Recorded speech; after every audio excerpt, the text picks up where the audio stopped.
ছাত্র জনতার অভ্যুত্থানের পর নির্বাচনে যখন প্রাধান্য দিচ্ছিল অন্যান্য দল, তখন সংস্কার ও জুলাই গণহত্যার বিচারে জোর দিয়ে সরব ছিল এনসিপি। আমরা প্রশাসনের সকল প্রকার রাজনৈতিক হস্তক্ষেপ বন্ধ করব। সংস্কারে গুরুত্ব দেয়ায় এনসিপিকে নির্বাচন বিমুখ আখ্যা দিলেও পিছপা হয়নি তারা। সংবিধান সংস্কার প্রশ্নে ছিল গণপরিষদ নির্বাচনের দাবিতে অনড়, যদিও পরে গণভোটে রাজি হয় দলটি। ঐকমত্য জুলাই হত্যার বিচারের রায়ের পর এই তফসিল ঘোষণাকে ইতিবাচক হিসেবেই দেখছে এনসিপি। এর প্রতিক্রিয়ায় দলের নির্বাচন পরিচালনা কমিটির প্রধান নাসির উদ্দিন পাটোয়ারি বলেন, ঘোষিত দিনক্ষণ নিয়ে তাদের আপত্তি নেই।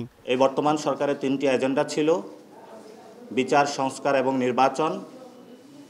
শেখ হাসিনার রায় হয়েছে, বাস্তবায়নের প্রক্রিয়ার জন্য আমরা অপেক্ষা করছি।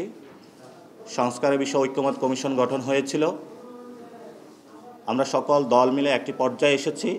এটার জন্য নির্বাচনের দিন গণভোট হবে এবং আমাদের লাস্ট যে কমিটমেন্ট ছিল সেটা হলো একটি সুন্দর জাতীয় নির্বাচন।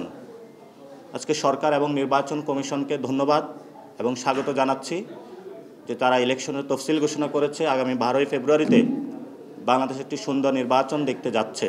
তবে নির্বাচনের লেভেল প্লেইং ফিল্ড, ইসির নিরপেক্ষতা ও আইন শৃঙ্খলা পরিস্থিতি নিয়ে শঙ্কিত তারা। উদ্বিগ্ন সাইবার বুলিং আর নেতাকর্মীদের ওপর হামলার ঘটনায়। সরকার এবং নির্বাচন কমিশনের নির্বাচন নিয়ে সদিচ্ছা রয়েছে, কিন্তু নিরপেক্ষতা এবং সক্ষমতার অভাব রয়েছে।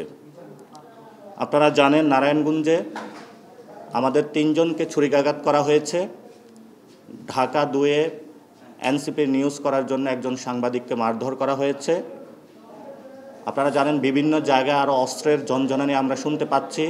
তফসিল ঘোষণায় উচ্ছ্বাসিত দলটির মনোনীত প্রার্থীরাও। যারা এতদিন বলতো যে আসলে নির্বাচন হবে না, নির্বাচনে পিছানোর ষড়যন্ত্র চলে, তারা আসলে ভুল প্রমাণিত হয়েছে এবং তারা গণঅভ্যুত্থান পরবর্তী যে আকাঙ্ক্ষা সেটি ধরতে ব্যর্থ হয়েছে। ও সেক্ষেত্রে নির্বাচনের আচরণবিধি মাথায় রেখে আমি আমার এলাকাগুলোতে মুভ করার চেষ্টা করব। নির্বাচনটি আমরা যেভাবে দেখছি সত্যিকার অর্থে সেটা হচ্ছে যে নির্বাচনটি শুধুমাত্র আমাদের ক্ষমতায় যাবার নির্বাচন না।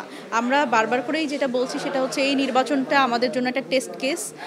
আমরা যেখানে দেখছি যে বড় রাজনৈতিক দলগুলো কিন্তু সংস্কার নিয়ে আমরা তাদের কিন্তু খুব বেশি উচ্চকিত হতে দেখিনি। সেই জায়গা থেকে এই নির্বাচনটা আমাদের জন্য অনেক বড় একটা সুযোগ, যেটা হচ্ছে সংস্কার এবং গণভোটের পক্ষে, হ্যাঁ এর পক্ষে ক্যাম্পেইন করা। লেভেল প্লেইং ফিল্ডটা রক্ষা করা এই ইসির জন্য সবচেয়ে বড় চ্যালেঞ্জ।